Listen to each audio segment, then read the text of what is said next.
Assalamualaikum warahmatullahi wabarakatuh. Jumpa lagi bersama saya Muhammad Ghazali Datuela di Ghazali Datuela Channel.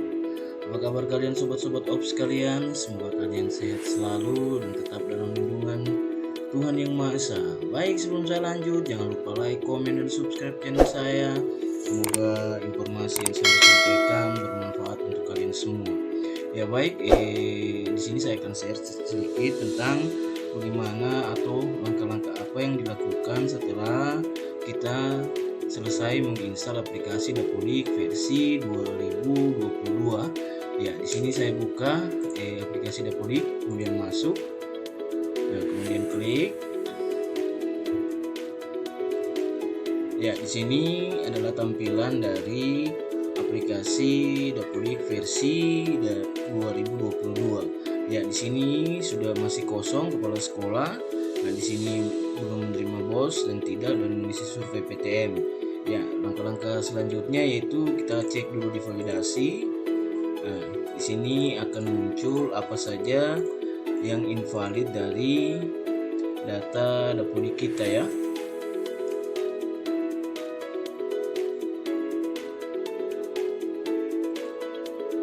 Ya, di sini sekolah data rinci periodik dan sanitasi, kemudian Sarpras di sini dia kembali menjadi invalid peserta didik ya, perhatikan. Kemudian GTK masih kosong, dan kemudian Rombel masih kosong, dan pembelajaran juga otomatis pasti masih kosong.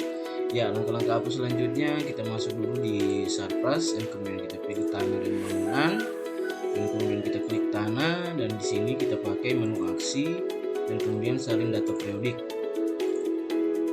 Ya, kemudian oke. Ya, kemudian kita masuk lagi di GTK.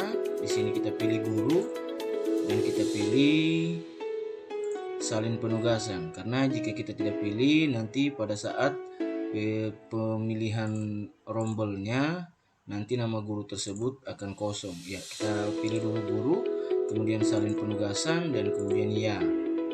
Oke, dan kemudian ditendik juga. Ya, kemudian oke, dan salin penugasan, dan ya. Ya, terus selanjutnya apalagi yang kita lakukan, yaitu kita masuk ke peserta didik, dan kita lihat, dan kemudian kita pilih salin data periodik. Ya, kemudian ya ini terdapat 115 dan oke. Ya, kemudian selanjutnya kita masuk di rombongan belajar, kemudian masuk reguler. Nah, di sini data rombel kelasnya masih kosong. Nah, di sini kita pakai di menu aksi, dan kemudian kita pilih kenaikan kelas. Ya, kemudian kita pilih, ingat jangan memilih kelas 6 karena kelas 6 sudah lulus kemarin, tahun kemarin. Kita pilih di kelas 5 atau boleh langsung di kelas 1. Di sini saya pilih dulu di kelas 5, dan kemudian simpan dan tutup, dan otomatis kelas 5 itu akan terbaca, dia langsung naik kelas ke kelas 6. Kemudian kita selanjutnya kita masuk di kelas 4, kemudian simpan. Ya, kemudian selanjutnya lagi kelas 3, simpan dan yes. Ya, kemudian kita masuk di kelas 2, dan kemudian simpan dan tutup. Ya, kemudian menu aksi kenaikan kelas, dan kemudian kita pilih kelas 1, dan kita simpan dan yes. Ya, di sini kita buka dulu beranda, dan kita reload atau refresh kembali dulu. Ya, di sini kepala sekolah sudah terpilih karena data di GTK tendik tadi kita sudah salin data periodiknya, dan kemudian kita cek kembali di data validasinya.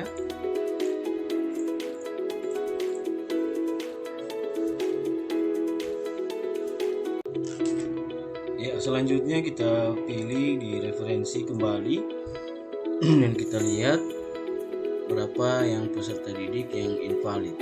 Ya, di video sebelumnya saya sudah jelaskan juga tadi cara membuat rombel dan lain-lain. Nah, di sini juga saya sudah jelaskan, mungkin teman-teman operator Dapodik juga sudah tahu. Ya, di sini saya akan sekedar mengulang. Ya, ini di sini kenapa invalid? Karena kita lihat peserta didik ada 23. Muhammad Rehan invalid karena dia belum memiliki NIS ya. Bagaimana cara merubahnya? Saya kasih contoh dulu.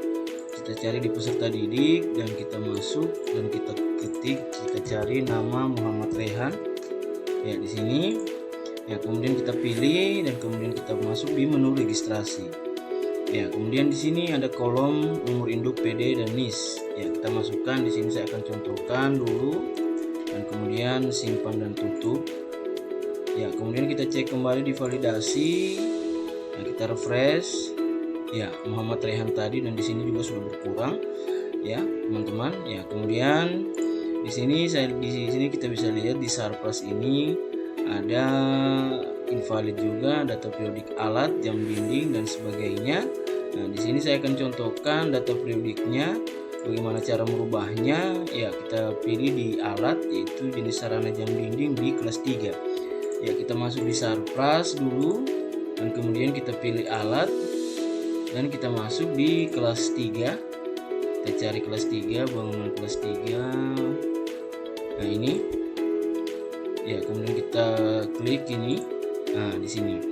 Nah, dia di sini akan jadi kuning, dan jika kita pilih di sini maka kita tidak akan bisa untuk merubahnya. Bagaimana cara merubahnya? Kita klik ini dulu dan kita pilih menu aksi, kita tes ya.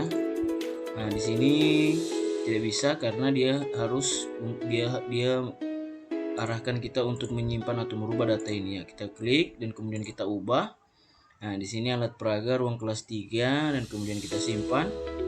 Ya, dengan otomatis di sini alat peraga tadi sudah menjadi putih dan tidak seperti ini ya. Nah, jika kita klik alat peraganya dan kemudian kita pakai menu aksi, nah dia baru bisa terbuka. Jadi kita sesuaikan kembali jumlah total alat peraga di ruang kelas itu. Nah, di sini saya contohkan satu ya, jumlah kelayakannya ada berapa. Contoh di sini ada 1 dan di sini juga jumlah kelayakannya ada 1 dan kita simpan.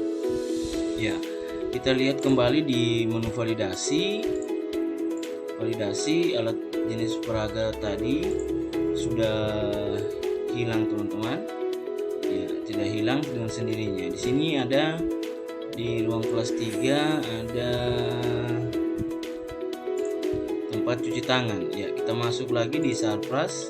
Ini saya hanya contohkan saja tempat cuci tangan. Nah, di sini kita klik dan kemudian kita menu aksi dan periodik. Ya, di sini nah, di jumlah sesuaikan jumlahnya dan kemudian ada berapa. Jika di ruang kelas itu hanya ada 1, berarti jumlah kelayakannya itu berarti 1. Kita simpan ya, kita buka kembali di validasi, kita refresh. Apakah di sini berkurang teman-teman, bahwa tempat cuci tangan tadi di kelas 3 sudah tidak ada ya, begitu seterusnya ya. Kemudian di menu sekolah di sini ada data rinci periodik ya dan data sanitasi ya. Kita masuk di sekolah dan kemudian ini data periodiknya. Nah, kemudian kita pilih waktu penyelenggaraan, jelas pagi sampai per 6 hari. Jumlah listrik sesuaikan dengan sekolah kalian, terus jumlah dayanya juga sesuaikan, terus keberadaan listriknya sepanjang hari atau hanya pagi atau hanya malam. Di sini saya contohkan. Kemudian menerima BOS. Nah, sertifikat ISO, kebetulan sekolah saya belum bersertifikat, dan kemudian akses internet kalian sesuaikan di sekolah kalian, internet apa yang kalian pakai ya. Di sini saya coba Telkomsel Speedy dan kemudian saya simpan. Nah, dan kemudian kita validasi kembali ya. Data invalid di bagian sekolah ini sudah berkurang 1. Nah, dan kemudian kita di sini juga sanitasi. Nah, yang perlu diingat di sini tadi kenapa setelah kita rubah belum berubah, kita refresh dulu. Ya, di sini sudah menjadi menerima dana BOS ya. Kemudian kita masuk di sekolah, di data sanitasi juga. Yang ini isikan sesuai dengan keadaan sekolah kalian masing-masing ya. Dan kemudian nanti kalian simpan. Ya, jadi perhatikan di validasinya apa yang diminta dari validasi tersebut dan kemudian kalian isikan sesuai dengan permintaan di validasi itu ya. Di sini, nah saya contohkan kenapa di sini tidak memiliki pelajaran, ya kita buka di rombel, kita contohkan salah satu kelas pembelajaran. Ya, karena pembelajaran di sini memang masih kosong. Nah, jadi di sini saya akan contohkan guru kelas dulu. Saya buka. Nah, di sini saya pilih dulu salah satu guru. SK mengajarnya saya hanya contohkan saja dulu, dan kemudian SK-nya saya contohkan dan kemudian saya tes simpan. Ya, jadi nanti di kolom validasi ini, nah, jangan dilupa sesuaikan nanti nama guru kelas di sini dengan nama guru kelas yang kalian isi di sini. Ya, di sini berarti harusnya Suci Susilawati. Ya, kemudian pilih dan simpan. Ya, kemudian kita buka validasi di rombel, kita refresh. Ya, di kelas 6 sudah hilang invalidnya ya. Jadi perlu sekali lagi diingat bahwa buka apa yang yang pertama kalian buka setelah menginstal, yaitu lihat dulu kolom validasinya ya, dan jangan lupa lakukan langkah-langkah seperti di video yang saya buat ini ya. Jadi saya rasa ini cukup jelas, semoga ini bisa membantu teman-teman operator Dapuri khususnya ya. Terima kasih banyak, dan jangan lupa like, komen, dan subscribe channel saya. Semoga ini bisa bermanfaat. Akhir kata, assalamualaikum warahmatullahi wabarakatuh. Salam satu data.